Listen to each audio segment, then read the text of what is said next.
पता नहीं कब घर से निकल गई, पूरे इलाके में देख लिया, मोहल्ले वालों से पूछ लिया, कहीं नहीं है वो। ये घर अंस मेरे नाम करता। मेरे पास इतने पैसे नहीं है कि मैं तुम्हारा हक देकर तुम्हें फारिग।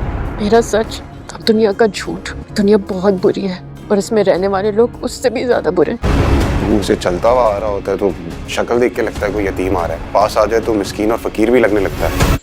अपने पोते के साथ इतनी ज्यादा नाइंसाफी होने के बाद दबंग दादा ने एक अच्छा खासा फैसला कर डाला।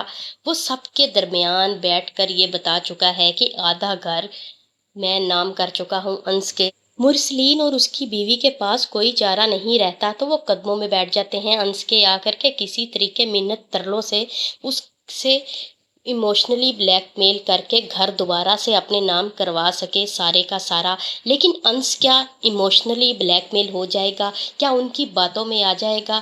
क्या वो अपना हिस्सा छोड़कर अपने ताया ताई को सब कुछ देकर यहाँ से चला जाएगा?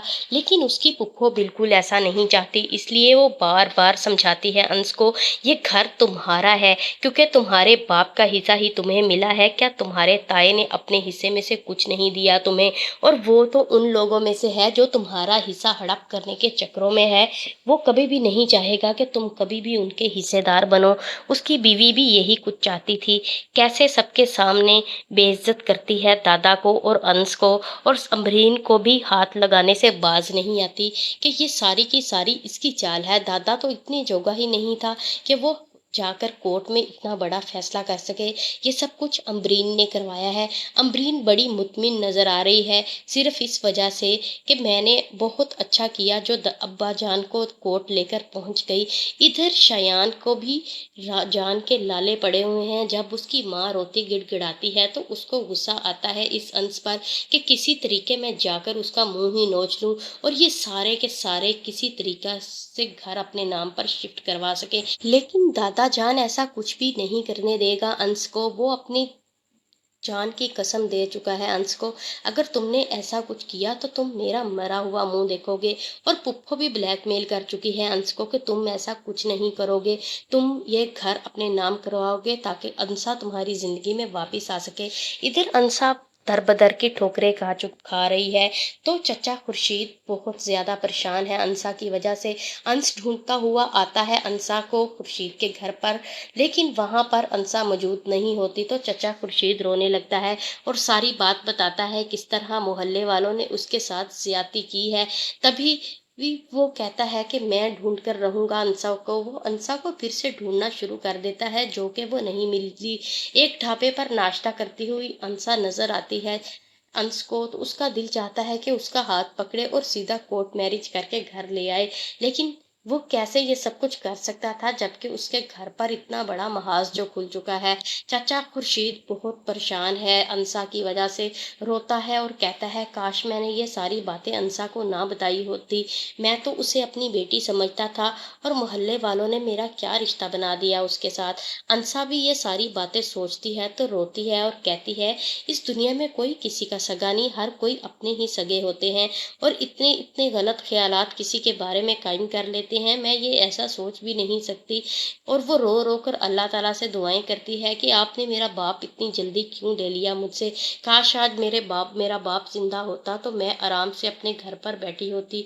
और फिर ये भी दुआ करती है या अल्लाह मेरे भाई के दिल में मेरे लिए रहम डाल दे ताकि मैं अपने घर पर वापस जा सकूं। अपना घर होते हुए भी मैं दर बदर की ठोकरें खा रही हूँ। चचा खुर्शीद जब घर आते हैं तो अंशा को सारी बात बता देते हैं। अंशा रोते हुए बाहर निकल जाती है अपनी चीज़ें उठाकर और कहती है कि मैं आपको और गुनाहगार नहीं कर सकती और ना ही खुद हो सकती हूँ। लोग हमारे बारे में ऐसी घटिया बातें कैसे कर सकते हैं। लेकिन चचा खुर्शीद रोते हुए भी उसे यही कहता है बेटा इसलिए मैं तुम्हें अपने घर नहीं लाना चाह रहा था, मुझे इस जालिम दुनिया का पता था। सारी ज़िंदगी जो मैंने नेक नामी के साथ ज़िंदगी गुजारी है, आज लोगों ने मुझे घर से बाहर निकलने पर भी पर्दा लगा दिया क्योंकि जो जिस तरह की वो बातें करते हैं मेरा घर से निकलना ही मुश्किल हो गया है। इधर अमरीन जैसे ही बताती है अंश को कि बेटा ये तुम्हारी जायदाद थी, तो फिर से आकर मुरसलीन की बीवी एक महाज खड़ा कर देती है और मुरसलीन को भी कहती है, मैं नहीं कहती थी कि तुम्हारी बहन ये सब कुछ करवा रही है, अब खुद अपनी आंखों से देख लो ये अंश को क्या पट्टियां पढ़ा रही है। अंश तो इतने जोगा नहीं था कि वो इस तरह के फैसला दादा जान से करवा सके, ये सब कुछ किया भरा तुम्हारी बहन का ही है।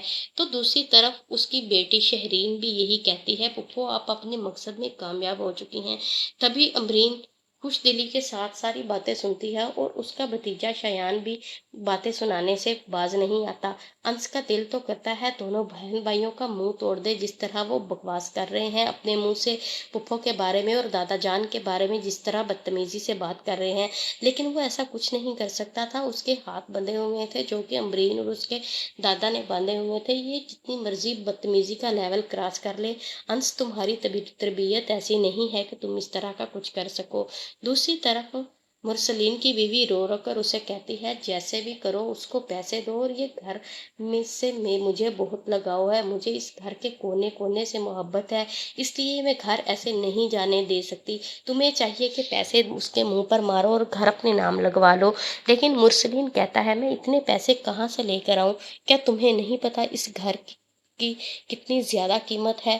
तभी वो कहती है, मुझे नहीं पता। तभी मुरसलीन एक साजिश सोचता है जो कि उसका बेटा उसे बताता है कि आप ऐसे करें कि अगर सीधी उंगली से घी ना निकले तो उंगली टेढ़ी कर लें। कुछ वक्त के लिए अगर अंश के कदमों में गिरकर भी उससे प्रॉपर्टी नाम लगवानी पड़े तो आप ऐसा ही करें। अंश को लगता है कि उसका ताया ताई सुधर गए हैं, इसलिए उससे मोहब्बत से बात कर रहे हैं, लेकिन ये अंश की बहुत बड़ी गलतफहमी थी जो कि वो ट्रैप कर रहे हैं उसे कि किसी तरीके से अंश को इमोशनली ब्लैकमेल किया जाए और सारे के सारा घर अपने नाम करवाकर उसे फिर से धक्के मारकर इस घर से निकाला जाए, जैसे वो पहले सीढ़ियों से धक्के देकर निकाल चुके थे। लेकिन दादा जान चाहता है कि अंश अपने लिए खुद फैसले करे, अपने लिए कोई स्टैंड ले, जैसा कि वो अंशा के लिए ले रहा था। यही कॉन्फिडेंस दादा जान अंश के अंदर चाहता है जो कि उसके अंदर नहीं आ रहा। और अमरीन भी यही चाहती है कि अंश अपने कदमों पे खड़ा हो सके और उसके तरफ उठने वाले हर उंगली और हर हाथ को तोड़ सके। क्या अंश वाकई अंशा की मोहब्बत में ऐसा करने लगा है? क्या वो उस वाकई उसकी तरफ आने वाले हर हाथ को तोड़ सकता है? ये बिल्कुल ऐसा हो सकता है जिस तरह शयान दादा जान से बात कर रहा था तो बर्दाश्त नहीं हुआ अंश से। तभी वो आकर खड़ा हो जाता है अपने दादा जान के आगे कि तुम्हारी जुर्रत कैसे हुई कि तुम मेरे दादा से ऐसे बात करो। और इतनी बदतमीजी शयान करता है अमरीन से भी कि आप यहाँ पर मेहमान हैं, मेहमान बनकर रहें, आपने जो करना था वो कर चुकी हैं। लेकिन अंसा का क्या होगा? अंसा दर बदर की ठोकरें ही खाती रहेगी या फिर एक स्टैंड अपने लिए ले लेगी? यूनिवर्सिटी जाने से पहले ही उसका ये हाल है। दादा जान कोर्ट से जब घर आते हैं तो सबको अपना फैसला सुनाते हैं। तभी मुरसलीन कहता है, मैं अपनी बेटी के लिए चाहता ही नहीं कि अंश इस घर में रुके, मेरी बेटी की सिक्योरिटी का मामला है। तभी दादा जान कहता है कि तुम बेवकूफ़ हो लेकिन मैं नहीं हूँ। क्या तुम्हें लगता है कि तुम्हारी बेटी की तरबियत ऐसी हुई है या वो इतनी शाय है कि वो इस तरह का कोई भी अपने साथ बिहेवियर बर्दाश्त कर सकती है? ये सारे टोपी ड्रामे तुम लोगों के मैंने बहुत दफ़ा देखे हुए हैं, इसलिए मुझे इस तरह के ड्रामों से कायल मत करो। मैं जानता हूँ कि तुम्हारी बेटी कैसी है और ये सब कुछ तुम लोग क्यों मोहरा बनाकर मेरे सामने लेके आ रहे हो कि मैं किसी तरीके अंश को इस घर से निकाल सकूं। लेकिन तुम लोगों की गलतफहमी है ये बहुत बड़ी।